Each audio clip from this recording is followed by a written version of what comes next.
Gracias a Dios y gracias, pastor. Yo no debo decir buenos días, hermanos, sino buenos días, amigos, ¿no? Compañeros. No sé si a propósito el hermano Richard puso aquí a toda nuestra generación pasada para que me acompañaran. No voy a decir viejos, ¿no? Una generación atrás de ustedes, los jóvenes. Gracias, hermanos. Me alegra todos los progresos, cómo está hermosa la iglesia. Pero sobre todo me alegra que no tengo reloj. Ustedes empiezan a bostezar y me avisan, hermanos, ¿sí? Vamos a inclinar el rostro y oramos. Bondadoso Dios, estamos esta mañana delante de ti, Padre.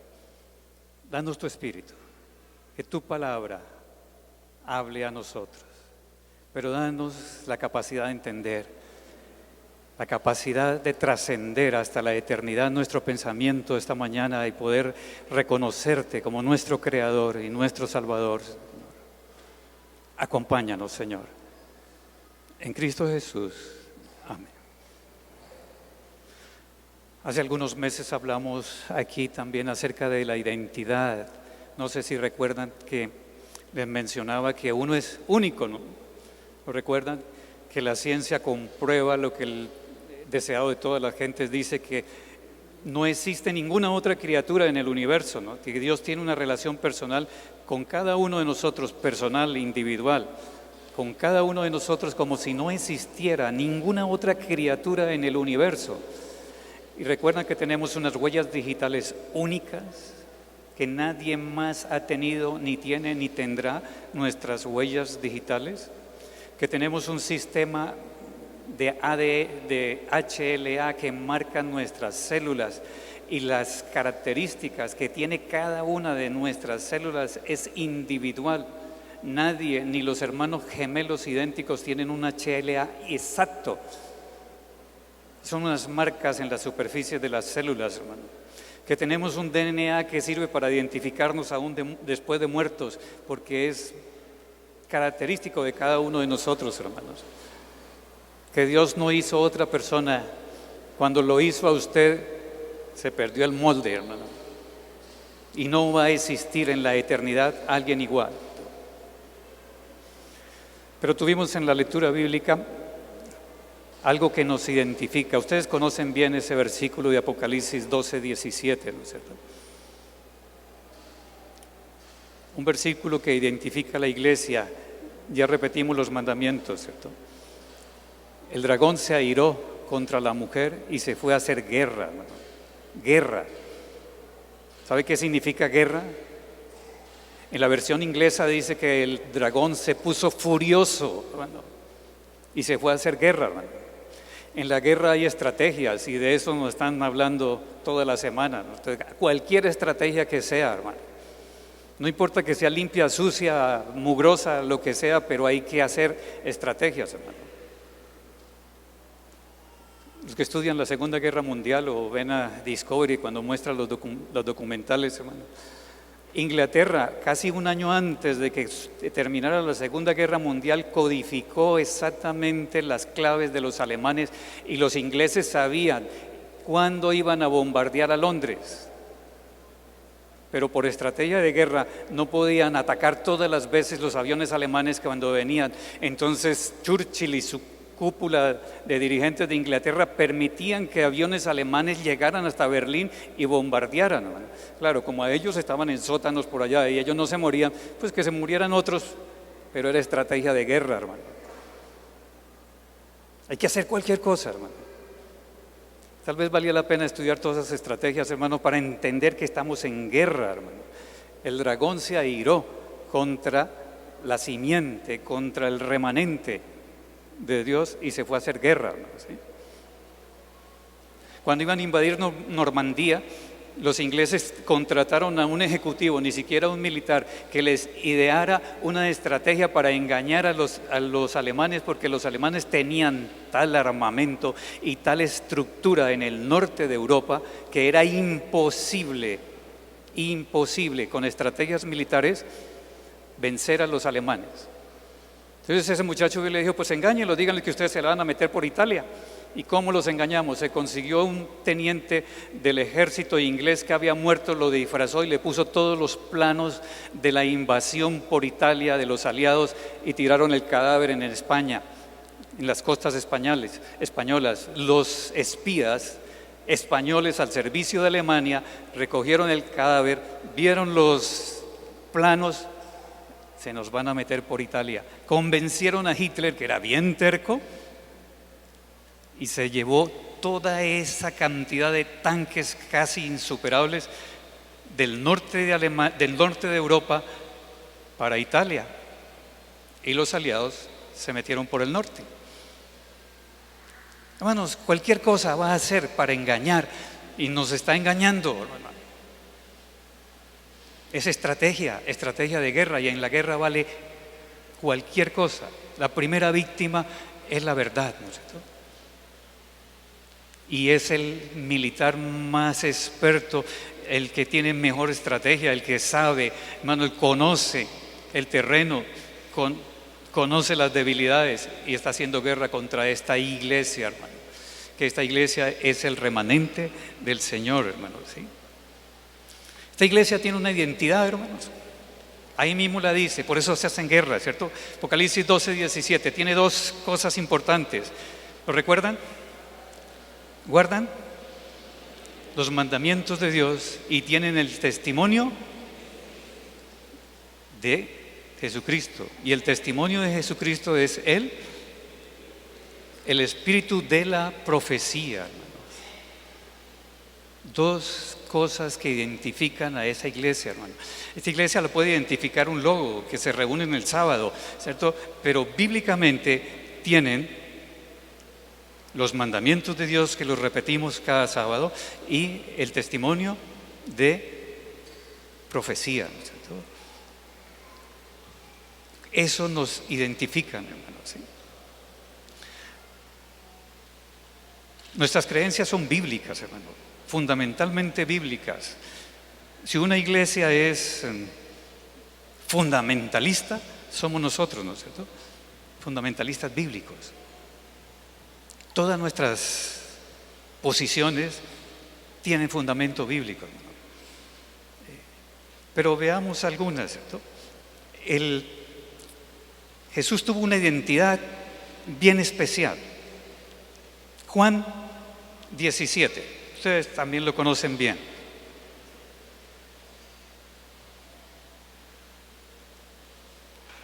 ¿Cómo se identificó Jesús?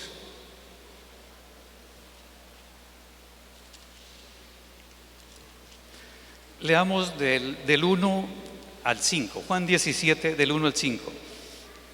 Después de estas cosas Jesús levantó los ojos al cielo y oró diciendo: Padre, ha llegado la hora, glorifica a tu Hijo para que Él te glorifique a ti, ya que le has dado el poder sobre todo hombre, para que dé vida eterna a todos los que les diste. Y esta es la vida eterna, que te conozcan a ti, el único Dios verdadero, y a Jesucristo, a quien has enviado. Yo te he glorificado en la tierra, he acabado la obra que me diste, que me encargaste, ¿no? Ahora, Padre, glorifícame a tu lado con la gloria que tuve junto a ti antes de que el mundo fuera creado, ¿no? La identidad tiene una obligación, digámoslo así, hermano. Además, la identidad no va sola, hermano. A usted lo identifican por ingeniero, a usted lo identifican por comerciante, ¿no? ¿Sí? Como tenemos muchos homónimos, entonces probablemente, si ustedes miran en el diccionario, hay un ingeniero que se llama Álvaro Ordóñez Gómez. Y a mí a veces me preguntan por las obras, y me supongo que a él a veces le preguntan por los riñones, ¿no? Porque es exactamente igual. Algún día me detuvieron en el aeropuerto de Cali porque Álvaro Ordóñez Gómez cometió un homicidio en Pasto.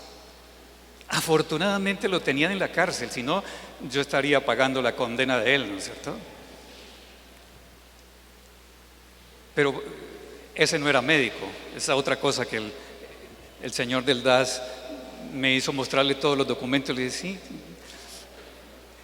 y no coincidía con la actividad, con la misión que tenía ese hombre. Nosotros como iglesia, dentro de nuestra identidad tenemos una misión. Jesús, dentro de su identidad como Hijo de Dios, tenía una misión: salvar a los hombres que el Padre le había dado. El versículo 2, a todos los que me diste, ¿no es cierto? Y Jesús estuvo en esa misión, ¿cierto? El Hijo del Hombre vino a salvar, a cumplir su misión. Su identidad como Hijo de Dios, como Hijo del Hombre, tenía implícito una misión: salvar lo que se había perdido. Y mire cómo es la astucia del diablo. Ustedes lo conocen bien. En Mateo 3 encuentran la tentación de Jesús. ¿Qué pregunta le hacía cada vez el diablo a Jesús? ¿Qué le ponía en duda? Su identidad. Si eres hijo de Dios, di. Si eres hijo de Dios, haz. Y si eres hijo de Dios, manda. Menoscabar la identidad, sabía, el diablo, es menoscabar la identidad, hermanos. Por eso nosotros no la podemos perder ni como individuos, como personas, ni como iglesia. Porque si nosotros perdemos nuestra identidad, perdemos la misión, hermano. Y si perdemos la misión, no significamos nada, hermano. Si nosotros perdemos nuestra identidad, perdemos todo, hermanos. Una persona que pierde la cabeza, que le da una esquizofrenia crónica, pierde su identidad y a veces no sabe quién es, ¿no? El diablo vino y lo que está haciendo con nosotros es tratar de menoscabar la identidad nuestra, ¿cierto? Empezó por Jesús, hermano. Iba a seguir con nosotros, ¿cierto? Y cada día que los tiempos, en la medida que el tiempo se va agudizando, el conflicto mayor, más las estrategias, ¿no? ¿Sabe qué dice el Espíritu Profecía en el deseado de todas las gentes acerca de esa tentación? Dice, estas palabras, refiriéndose cuando Jesús dijo de Juan 17 y confirmando también cuando Jesús dice que cuando el cielo dice este es mi Hijo amado, identifica a Jesús, mire, ¿sí? En el deseado de todas las gentes hay, dice, estas palabras de confirmación de que Jesús es el Hijo de Dios fueron dadas para inspirar a la gente que estaba en aquella ribera del Jordán, ¿sí? Que testificaban la escena, y para fortalecer el Salvador para su propia misión. La identidad de Jesús estaba ligada a la misión encomendada, ¿no es cierto? Hechos 1. Hechos 1, del 6 al 8. ¿A quién le transfirió Jesús esa identidad?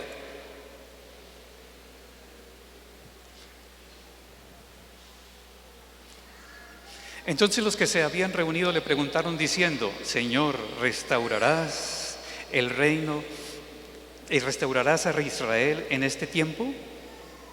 Él contestó, no os toca a vosotros saber los tiempos o las épocas que el Padre puso en su sola potestad, pero recibiréis poder cuando venga sobre vosotros el Espíritu Santo y me seréis testigos en Jerusalén, en toda Judea, en Samaria y hasta lo último de la tierra. ¿Cuál era la identidad de ellos, hermano? ¿Qué iban a hacer? ¿Cuál era su identidad de los apóstoles? Lo vuelvo a leer. Recibiréis poder del Espíritu cuando venga sobre vosotros el Espíritu Santo y me seréis. Nosotros somos testigos de Jesús, ¿no? Algunos mencionan, dicen testigos de Jehová, testigos de Jesús, de las cosas que han visto y han oído, ¿sí? Y me seréis testigos. ¿Y qué misión tenía? ir a Jerusalén, a Judea, a Samaria y hasta lo último de la tierra, predicando el Evangelio, sanando y bautizando. Mire cómo tomaron ellos esa identidad y esa responsabilidad. Hechos 5, versículo 27. Ustedes conocen también este episodio del apóstol Pedro. Hechos 5, 27. Los tienen presos. Ahora han llenado a Jerusalén de todo el Evangelio de Jesucristo resucitado, de ese Jesucristo Hijo de Dios, y las autoridades temen por este Evangelio, ¿no? Versículo 27, Hechos 5. Cuando los trajeron, les presentaron en el concilio, y el sumo sacerdote les preguntó, 28, ¿no os mandamos estrictamente que no enseñéis en ese nombre? Y ahora habéis llenado Jerusalén de vuestra doctrina y queréis echar sobre nosotros la sangre de ese hombre. Pedro y los apóstoles respondieron, es preciso obedecer a Dios antes que los hombres, ¿no es cierto? Versículo 32. Bueno, ustedes no tienen hambre, sigamos, hermanos, sigámoslo leyendo, está interesante, ¿cierto? Pedro y los apóstoles respondieron, ya lo leímos, el 30, el Dios de nuestros padres levantó a Jesús, a quien vosotros matáis colgándolo en un madero. A este Dios lo ha exaltado a su diestra por príncipe y salvador, para dar a Israel arrepentimiento y perdón de los pecados. Y nosotros, la iglesia de redención, somos testigos suyos de estas cosas, y también el Espíritu Santo que Dios ha dado a los que le obedecen, hermano. Los apóstoles cumplieron con su identidad y con la misión, hermano. Predicar a Jesús era su misión, testificar era. Veamos un hecho lamentable. Pero antes de eso, hermanos, veamos primero lo bueno y después lo malo, ¿no es cierto? Deuteronomio 4. Ustedes también conocen bien. Deuteronomio 4, mire, estas promesas hermosas. Vamos a leerlo y ustedes piensan personalmente, hermanos, en la iglesia, ¿sí? Deuteronomio 4, del 5 en adelante. Piense en su situación personal, no en el pueblo de Israel, hermanos, ¿sí? Mirad, os enseñé las normas y preceptos que el Eterno mi Dios me mandó para que las cumpláis en la tierra que entráis a poseer. Guardadlos, cumplidlos, porque esta es vuestra sabiduría y vuestra inteligencia ante las naciones, que al oír todas estas leyes dirán, qué pueblo sabio y entendido, qué nación tan grande es esta. Porque qué otra nación, hermanos, qué otra iglesia diferente a Redención, a la iglesia adventista, tiene los dioses tan cerca de sí como está el Eterno, nuestro Dios, en todo cuanto le pedimos. ¿Qué otra iglesia tan grande tiene normas y preceptos tan justos como en toda la ley? Acabamos de repetir los mandamientos, hermano, que hoy promulgo ante vosotros. Por tanto, guárdate, cuida muy bien de no olvidar las cosas que has visto con tus ojos, hermano. Recuerdan el pensamiento, el espíritu profecía, lo más grave que le puede pasar a cada uno de nosotros individual o como iglesia es que olvidemos las cosas maravillosas como el Señor nos ha conducido en el pasado.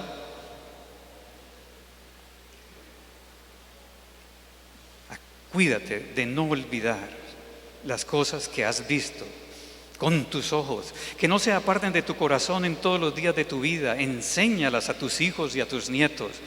Acuérdate del día que estuviste ante el Eterno tu Dios en Horeb, cuando Él me dijo, reúne al pueblo para que oigan mis palabras y aprendan a reverenciarme todos los días de su vida y a enseñarlas a sus hijos.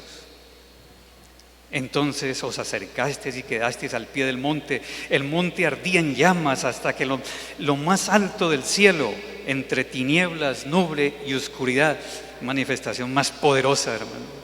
Y el Eterno os habló desde el fuego. Oías el sonido de sus palabras, oíste su voz, pero ninguna figura visteis. Y Él os comunicó su pacto y os mandó a cumplir los mandamientos y los escribió en 2 tablas de piedra. Y en aquel tiempo el Señor me mandó que os enseñe normas y preceptos que debéis practicar en la tierra que vas a poseer. Segunda de Reyes 17. Veamos semejante promesa hermosa, hermanos. Y lo peor es que al final juraron, ¿no? Eso haremos, decían, eso haremos. La naturaleza humana es igual desde Adán hasta nosotros, hermanos. El hombre no ha cambiado. Cada vez nos quejamos de que, ay, es que ahora la gente es terrible. La gente ha sido siempre igual, terrible, hermanos, ¿sí? Segunda de Reyes 17. Todo ese capítulo de Segunda de Reyes, hermanos, ¿sí? Ustedes lo pueden leer, pero leamos solo unos pasajes. El versículo 32. ¿Hasta dónde llegó este pueblo, hermano? Respetaban al Eterno, pero nombraron sacerdotes del pueblo bajo que oficiaban en los templos de los altos. O sea, no siguieron las normas que el Señor le había dicho acerca del linaje sacerdotal. 33. Reverenciaban al Eterno y honraban sus dioses según la costumbre de la gente donde se habían venido. El 34, hasta hoy. Hoy es hoy, ¿no? Hoy es en octubre, ¿no? Es el aquí y el ahora, ¿no? Es hoy, hermano. Hasta hoy hacen como entonces, hermanos. No nos quejemos del pueblo de Israel y nosotros hacemos lo mismo, ¿no? Hasta hoy hacen como entonces. Ni respetan al Eterno, ni guardan sus estatutos y ordenanzas, ni ley y los mandamientos que el Eterno prescribió a los hijos de Israel, hermano. Nosotros hacemos lo mismo, hermano. Nosotros sacrificamos también a ídolos, ¿no? El dinero, el tiempo, con los cuales el Eterno había hecho pacto y les había mandado, versículo 35, no veneraréis a otros dioses, ni los adoraréis, ni les serviréis, ni los sacrificaréis, sino que el Eterno que os sacó de Egipto con gran poder y brazo extendido, a Él veneraréis y a este adoraréis y a este ofreceréis sacrificios. ¿Y hasta dónde llegaron, hermano? Sacrificar sus propios hijos. ¿En qué mente cabe eso, hermano? La angustia de una madre cuando un niño se enferma, hermano. Pero coger un hijo y sacrificarlo, habría que abrirle el vientre y ponerlo en los brazos de Moloc para que el fuego lo consumiera, hermano. A su hijo. Ayer oía una conversación entre una pobre madre en cuidado intensivo de una de las clínicas. Acaba de tener el parto complicado y ella complicada con riesgo de muerte, y una de las enfermeras se acerca y dice, ¿cuántos hijos tiene? Tiene 5. Y este es el 6º, regálemelo. Empezó a llorar, sola, de padres diferentes, y no podía. Me imagino que le pasó revista, pero bueno. Y una madre israelita llegar hasta ese extremo de sacrificar el hijo, hermano. Pero quienes educan hijos y quienes tienen madres y padres jóvenes, nosotros no los ponemos en un altar y los sacrificamos y les prendemos ahí los matachitos esos de la televisión y nos quedamos contentos porque no derrama sangre y porque no le ha abierto el vientre, ¿sí? Y no lo consume el fuego. Pero es lo mismo, al mismo Moloc le tiene usted ahí a su hijo, hermano. Hacemos lo mismo que el pueblo de Israel, hermano. Pero es que son matachitos, ¿no? Que se entretenga. No sacrifique sus propios hijos, hermano, ¿sí? Versículo 40. Es que es el problema nuestro también, mire, somos sordos. Pero ellos no escucharon, antes hicieron según su antigua costumbre, y aún mientras adoraban al Eterno, servían a sus ídolos. Hasta hoy, sus hijos, sus nietos, siguiendo como hacían sus padres. El hombre no ha cambiado, hermano. Y difícil para nosotros, ¿no es cierto, hermano? Israel perdió la identidad, hermanos. Dejó de ser el pueblo escogido de Dios, su especial tesoro, la niña de sus ojos, y se volvió igual que las naciones de afuera. Cuando la misión que Dios le encomendó al pueblo es que fuera luz y que las naciones extranjeras vinieran a Israel y reconocieran su iniquidad, que perdieran ellos su identidad y se volvieran al pueblo de Israel, la historia de la reina de Saba, que ellos se convirtieran al judaísmo. Esa era su misión. Pero la dirección cambió. En lugar de hacer de afuera hacia adentro, ahora era de adentro hacia afuera. Y no estamos casi nosotros lo mismo. ¿Cuánta gente viene a la iglesia, está 1 o 2 meses y después se va de la iglesia, hermano? ¿Cuántos jóvenes claudican en sus creencias, hermano? Desaparecen de la iglesia. La misma historia del pueblo de Israel, hermano. No cumplimos nuestra misión porque perdemos nuestra identidad, hermanos.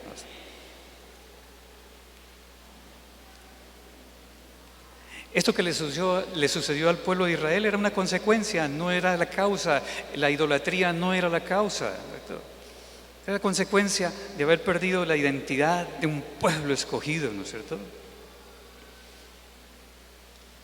Hermanos, ese mensaje es para nosotros, no era de Deuteronomio 4, es para nosotros, ¿no? Nosotros debemos todavía, hermano, el mensaje la amonestación esta mañana es: ¿qué soy yo delante del Señor? ¿Cuál es mi identidad? ¿No es cierto, hermano? A veces como iglesia damos informes así como: hemos construido tantas iglesias, hemos bautizado tanto, ¿verdad? Y déjenme hablarles, porque a veces nosotros participamos de eso también, ¿no es cierto? De cierto triunfalismo. Y es que tener una iglesia hermosa así, hermano, produce cierto orgullo, ¿no es cierto? Y de bautizar tanta gente produce orgullo. No sé si ustedes disfrutan, no voy a decir que eso es... que es cierto triunfalismo, pero es que uno siente como cierta satisfacción, ¿cierto? Cuando ayer hablaba con una muchacha que ha estudiado con los jesuitas y ha estudiado Biblia y está haciendo un curso de cristología con los jesuitas, hermano. Y usted le empieza a marcar y a darle golpes. No voy a decir que golpes bajos, no, pero usted le dice esto y esto y esto no le han enseñado. Usted por dentro se siente como, no digamos que cierta superioridad, pero cierta satisfacción de pensar que usted tiene mayor conocimiento y un conocimiento más real, ¿no es cierto? Una mejor cristología que lo que pueden enseñar los jesuitas, ¿no? Hermanos, no, la misión no se puede perder, ¿no es cierto? No. Como iglesia no somos números, es testimonio, y el testimonio es personal, individual, hermano. Hermanos, esta iglesia está fundamentada en 28 doctrinas, pero hay unas doctrinas más importantes que las otras, ¿no es cierto? Compartimos muchas doctrinas con otras iglesias. ¿Sí? Ayer leí algo, no sé, se me atravesó en internet, no sé por qué.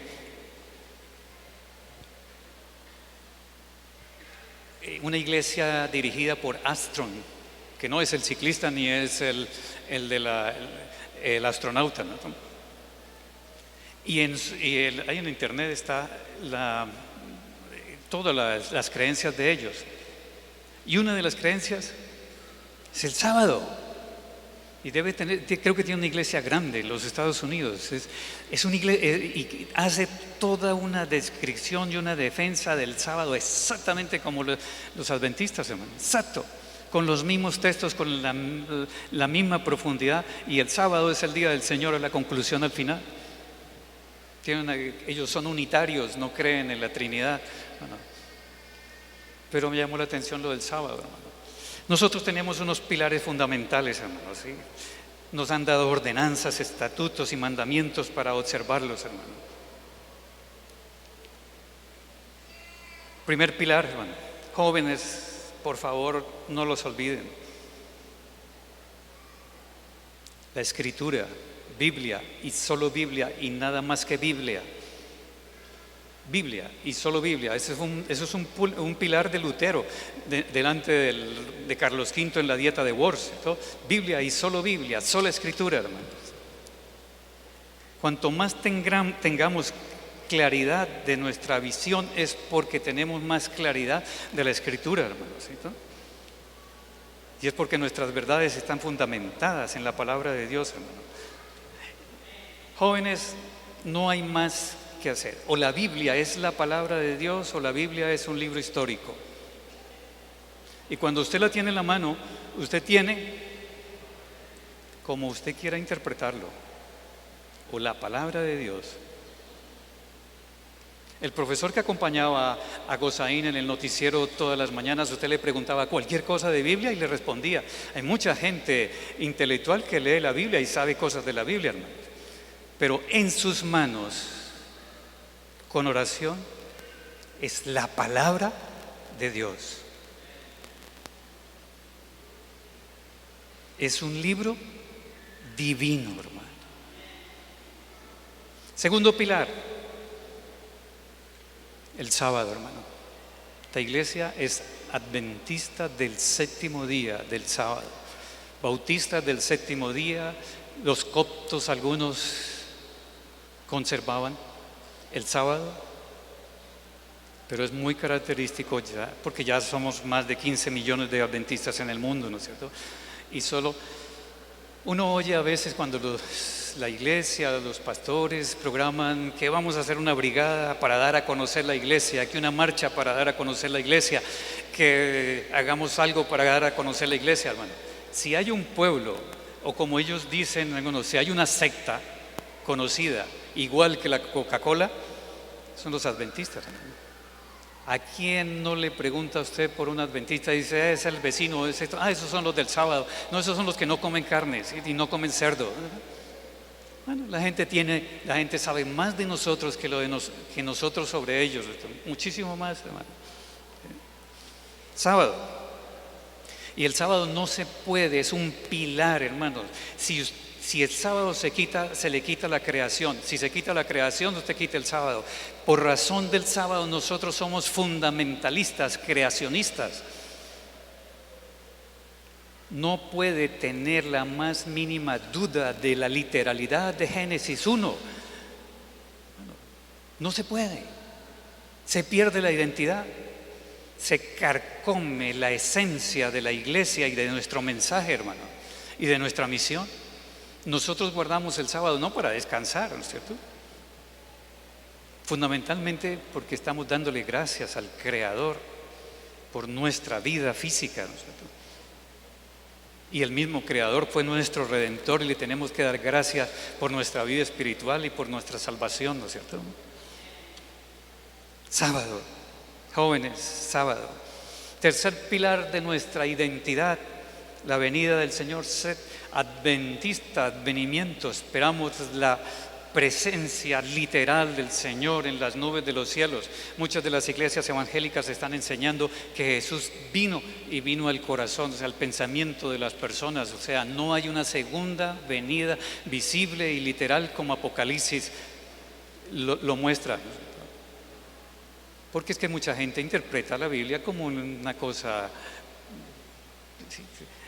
que no es realidad, ¿no es cierto? No es la palabra de Dios, no es la certeza de las cosas que no se ven, ¿no es cierto? Cuarto pilar. Ustedes tienen esos textos y los leen, los miran, ya se nos acabó el tiempo, hermano. Estado de los muertos. Algunas iglesias siguen que no votan por una cosa, que sí votan por otro, porque es que allá en La Habana no hacen sino espiritismo. Pero hermano, el espiritismo lo tienen metido en la casa. O sea, allá hacen vudú o traen chamanes de la India para bendecirnos la paz, hermano. Nosotros tenemos el espiritismo más metido en la casa que en Cuba, hermano. ¿Sí? ¿Por dónde no está metido el espiritismo? Y la creencia en la dualidad del ser humano es la madre del espiritismo. Quinto pilar, hermanos, el santuario, la doctrina del santuario. Es una identidad nuestra, hermano. Qué hermoso es hablar cuando usted coge, hermano, yo tengo la oportunidad a veces de decirle, mire, usted con ese peso, con esa tensión que tiene, con ese número de glicemia, y usted no me venga a decir que es evangélico. Usted lee la Biblia, 1 Corintios 3, 16 y 17, léalo. Sí, ahí dice que el cuerpo es templo. Usted coge y le hace un diagrama del santuario y del templo. Y así es. Hermanos, es hermosa la doctrina del santuario, fundamento de nuestra propia salud, de nuestra identidad, de nuestra esperanza, es la doctrina del santuario. Sexto pilar, profecía bíblica. Elena de White, hermano. Muchos adventistas no creen en Elena de White, hermano. ¿Cuántos no leemos los libros de Elena de White? Regálele, hágale un bien a un hermano evangélico, hermano, regálele ministerio de curación y el camino a Cristo. Y cómo aprecia a ese hombre. Si es más inquieto intelectualmente, regálele el conflicto de los siglos, hermano. Hermanos, la profecía es fundamento, es identidad nuestra, hermano. Nuestra. Séptimo, la salud, hermano. Y no podía terminar sin. Ustedes saben el episodio de la niña que le dice al profeta, le dice a Naamán, si mi señor va a Samaria y le pide al profeta que lo sane, el profeta lo sanará. Una niñita, ella sabía, porque había oído un mensaje durante su infancia más corta: en Israel hay sanidad, en Israel hay sanidad, hermano. En esta iglesia hay sanidad, hermano. Porque esta es una iglesia de Dios, hermano. Hermanos, ustedes ya tienen hambre, regálenme 2 minutos. Esto es un libro que es, el prólogo es hecho por uno de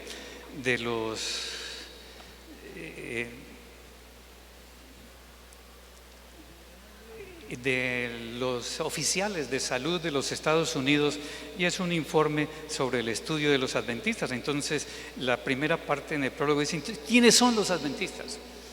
Porque probablemente, por lo menos uno de esos bien candidato a la presidencia de los Estados Unidos, creo que no tenía ni idea, ¿no? Y nos ayudó a hacerle propaganda a la iglesia adventista. Pero es que hemos perdido a veces de vista, hermanos, a veces ponemos más la iglesia que Jesús. Y esa no es la misión. Nuestra misión no es ensalzar la iglesia adventista. Nuestra misión es levantar a Jesús crucificado, ¿no es cierto? A Jesús en el santuario, a mostrarles a Jesús a la gente.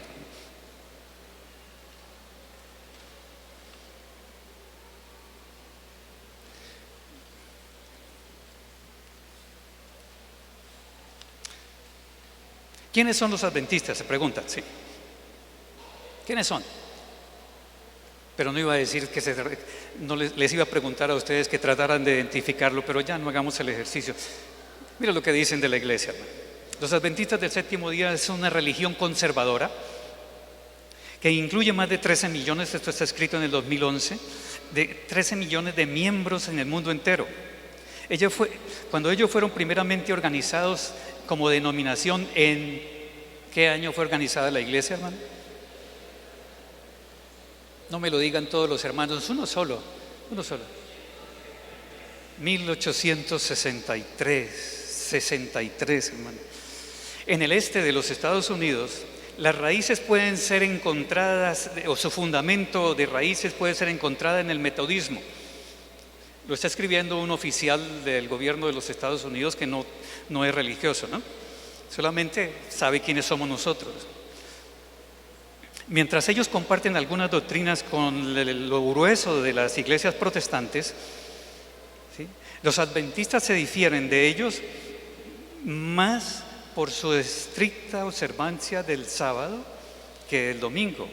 Es el día para descansar de ellos. También se difieren de los protestantes o de los grupos protestantes porque ellos miran hacia adelante. Hermano, esto parece un adventista, ¿no? Parece a la pronta, literal venida de Jesucristo. Pronta y literal venida de Jesucristo. Creen que mientras mueren, permanecen en un estado de inconsciencia hasta que suceda este evento, la segunda venida de Jesús. Tradicionalmente enfatizan el valor de la profecía, ya le dijimos que era un fundamento en nuestra identidad, y son creacionistas. En el mismo año en que la iglesia fue organizada, en 1863, por un pequeño grupo de adventistas, ellos empezaron a enfatizar un estilo de vida que promovía salud, felicidad y espiritualidad. O sea, los tres son pilares y los tres no se apoyan en sí mismos, no pueden andar cojos dos y uno. Los adventistas recomiendan fuertemente un estilo de vida desde hace 140 años. El uso del tabaco y el alcohol y el consumo de los alimentos impuros bíblicos como el cerdo son prohibidos, se enfatizan continuamente su prohibición. Además, la iglesia recomienda que los adventistas eviten el consumo de bebidas que contienen café, ricas en azúcar, alimentos altamente refinados, condimentos y algunas especies. La iglesia también recomienda que los adventistas hagan ejercicio regularmente. A la luz de estas recomendaciones, al menos la mitad de los adventistas son lacto-vegetarianos o comen carne menos de una vez a la semana, pero ellos siguen estas recomendaciones específicas en un grado variable. La salud es una identidad nuestra también, hermanos.